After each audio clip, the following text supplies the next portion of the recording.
despite of all of this, no, sinabi mo, hindi, disallowed pa rin yan kasi walang evidence of success eh. No? Walang evidence of success eh, no? Wait lang. Kindly turn on the mic for the prosecutor. Your Honor, the counsel is being argumentative with the No, witness. I'm We just object.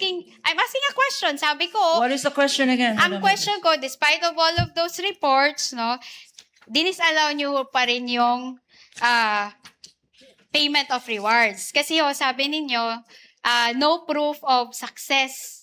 Diba? Argumentative, Your Honor. Hindi, That is the finding of this Kaya nga witness. sinasabi ko attorney, kaya nga kino-confirm ko Counsel, if you please.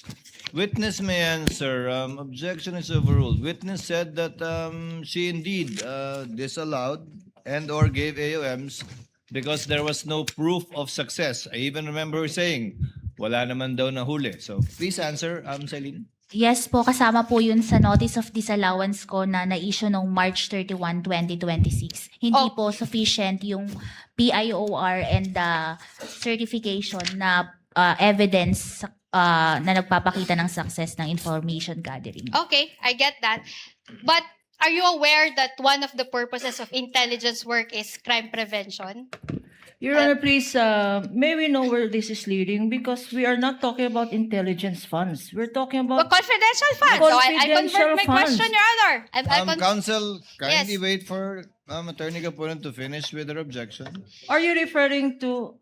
Counsel, I I will Intelligence rephrase funds my or question. I will confidential rephrase my funds? question. counsels, please address the court, not Your each Honor, other. please. Your Honor, please. Your Honor, please, may I object to this line of questioning? In fact, I have not stood up because all the questions referred to intelligence funds, Your Honor, when the topic today is confidential funds. And I would like to put that on record, Your Honor, especially this last question, where she Your Honor. specifically refers to conclusions as to use of intelligence funds. The objection is noted, and counsel has already stated that she will rephrase. Kindly rephrase, Attorney Christine. All right. So, ang tanong ko kanina, no?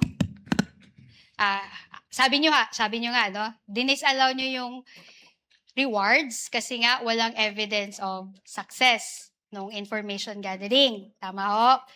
Opo. Okay. Kasi nga ho, gusto nyo ho ng proof na may nahuli. Sinabi nyo yan kahapon sa testimony nyo. Yes po, kasi naipakita po doon yung probable threat. So, ang hinihanap na proof of success is kung may na-apprehend po. Okay, apprehended. So, apprehensions, no? So, ang tanong ko sa'yo ngayon, alam niyo ho ba, no? Do you know that one of the purposes of a confidential activity or a surveillance is crime prevention? Alam niyo ba yon? Ang sa confidential... Hindi, alam niyo ba yon? Tanong ko lang ho, alam niyo ba na isa sa mga purposes ng surveillance or ng confidential work ay crime prevention? Alam niyo ba yon? kasama po ang crime prevention pero depende rin po ito sa just mandate, answer my question, mandate ng yes or agency. no. Attorney Celine, Do you agree? Yeah. Kasama po ba yon o hindi? Yung sa crime prevention po, kasama po yun sa... Wait, pero let her depende answer. pa din po ito sa, sa mandate po ng Ang ganda lang, agency. kasama po ba siya sa surveillance at paggamit ng confidential fund, crime prevention? Yes or no? Opo, kasama po. Okay, salamat, Celine.